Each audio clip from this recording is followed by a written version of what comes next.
அனைவருக்கும் வணக்கம். தமிழக அரசுக்கு ஒரு வேண்டுகோள். அரசு பணியிடங்கள் லட்சக்கணக்கில் காலியாக உள்ளது. ஆனால் முந்தைய கொள்ளக்கார அரசு திமுக அதிமுக அந்த வேக்கன்ட் பிளேஸை நிரப்பவில்லை. அப்படியே அதை மீறி நிரப்பினாலும் டிஎன்பிசி மூலமாக அதை நிரப்புவார்கள். அதில் 5 லட்சம் 10 லட்சம் 15 லட்சம் 20 லட்சம் போஸ்டிங் தக்கன பணத்தை வாங்கி கொண்டு பணம் யார் கொடுக்குறார்களோ அவர்களை தேர்வு செய்து காலி பணியிடத்தை நிரப்புவார்கள். பணம் உள்ளவர்கள் மட்டுமே அரசு பணிக்கு போக முடியுங்கிற சூழ்நிலை உருவாக்கி வைத்துவிட்டு சென்று விட்டார்கள் கொள்ளையர்கள். வேலைவாய்ப்பு அலுவலகம் மாவட்டந்தோறும் இருக்குது. அது எதற்கு இருக்குது? படித்த இளைஞர்கள் பதிவு செய்தால் சீனியாரிட்டி பிரகாரம் அவர்களுக்கு அரசு பணி வழங்க வேண்டும். ஆனால் அதையே ஓரங்கட்டி விட்டாச்சு. அதாவது மாவட்ட வேலைவாய்ப்பு அலுவலகத்தில் முறைகேடு நடக்கிறது அப்படின்னு தான் டிஎன்பிசியை கொண்டு வந்தாங்க.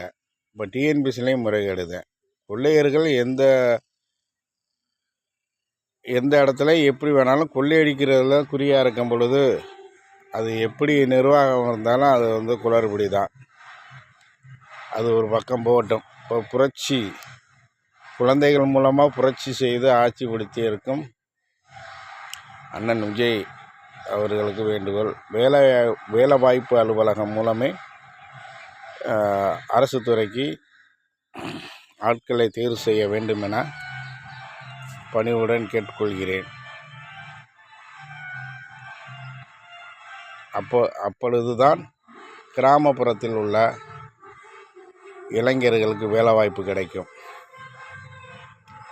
இன்று அரசு துறையில் கிராமப்புறத்திலிருந்து வேலைக்கு போகும் நபர்கள் மிக மிக குறைவு. வேலைவாய்ப்பு அலுவலகம் மூலம் தேர்வு செய்யும் பொழுது அனைத்து மாவட்டத்திற்கும் சம பங்கு கிடைக்கும்.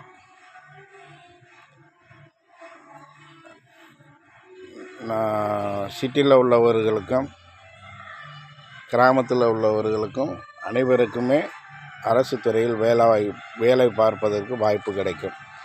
அதனால் வேலைவாய்ப்பு அலுவலகம் மூலம் ஆட்களை தேர்வு செய்யுமாறு தமிழ்நாடு அரசுக்கு வேண்டுகோள் விடுக்கிறேன். நன்றி, வணக்கம்.